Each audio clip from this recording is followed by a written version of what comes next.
Hello മച്ചാമാരെ, എല്ലാവർക്കും പുതിയൊരു വീഡിയോയിലേക്ക് സ്വാഗതം. ഇന്നത്തെ വീഡിയോ എന്ന് വെച്ചാൽ ചെറിയൊരു ഫീഡ്ബാക്കിന്റെ ഭാഗമായിട്ട് ചെയ്യുന്നൊരു വീഡിയോ ആണ്. അതായത് നമ്മുടെ വണ്ടികളിൽ ഈ ഒരു 80 കിലോമീറ്ററിലോ അല്ലെങ്കിൽ 120 പോകുമ്പോൾ ഒരു ബീപ്പ് സൗണ്ട് നിങ്ങൾക്ക് എല്ലാ വണ്ടികളിലും കേൾക്കാൻ പറ്റും. അതായത് നമ്മുടെ വണ്ടികളിൽ കേൾക്കാൻ പറ്റും, ബാക്കിയുള്ള വണ്ടികളിൽ ഉണ്ടാവും മേ ബി. ഓക്കെ, അപ്പോൾ അതിന് പുറമെ തന്നെ ചില കസ്റ്റമേഴ്സ് പറയുന്ന ഒരു കംപ്ലൈന്റ് എന്ന് വെച്ച് കഴിഞ്ഞാൽ ഈ ഒരു 30 അല്ലെങ്കിൽ 40 50 പോകുമ്പോൾ ഒരു ബീപ്പ് സൗണ്ടും കാര്യങ്ങളൊക്കെ വരുന്നുണ്ടെന്നാണ്. അത് ശരിക്കും പറഞ്ഞു കഴിഞ്ഞാൽ ഒരു കംപ്ലൈന്റ് അല്ലെങ്കിൽ അത് നമ്മൾ ഓഫ് ചെയ്ത് വെക്കേണ്ട, അതായത് സർവീസ് സെന്ററിൽ പോയിട്ട് ചെയ്യേണ്ട കാര്യമല്ല. നിങ്ങൾക്ക് സെറ്റിംഗ്സിൽ തന്നെ ഒരു ഓപ്ഷൻ ഉണ്ട്. 80 120 നമുക്കൊന്നും ചെയ്യാൻ പറ്റില്ല, അത് സർവീസ് സെന്റർ തന്നെയാണ്. പിന്നെയുള്ള ഒരു ഓപ്ഷൻ എന്ന് വെച്ച് കഴിഞ്ഞാൽ നിങ്ങൾ ഈ ഒരു ഇൻഫോർടൈൻമെന്റ് സിസ്റ്റത്തിൽ പോവുകയാണെങ്കിൽ ഇവിടെ നിങ്ങൾക്ക് കാർ എന്ന് പറയുന്ന ഓപ്ഷൻ ഉണ്ട്. സെറ്റിംഗ്സിൽ പോയിട്ട് ഇവിടെ കാർ എന്ന് പറയുന്ന ഓപ്ഷൻ ഉണ്ട്.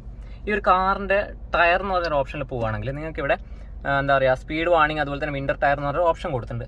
അഡീഷണൽ ആയിട്ട് നമുക്ക് വേണ്ടെങ്കിൽ നമ്മളൊരു 30 കിലോമീറ്റർ അല്ലെങ്കിൽ ഫോർ എക്സാമ്പിൾ ഇങ്ങനെ നമുക്ക് ഏത് കിലോമീറ്ററിലാണ് വേണ്ട സെറ്റ് ചെയ്ത് നോക്കാം. ആ ഒരു കിലോമീറ്റർ സെറ്റ് ചെയ്ത് നോക്കുകയാണെങ്കിൽ നമുക്ക് ഒരു അലാറം വരാൻ തുടങ്ങും നമ്മുടെ സ്പീഡ് ലിമിറ്റ് കൂടുതലാണെന്നുള്ളത്. ഓക്കെ, ഇത് ജസ്റ്റ് നിങ്ങൾ ഓഫ് ചെയ്ത് വെച്ചാൽ മതി.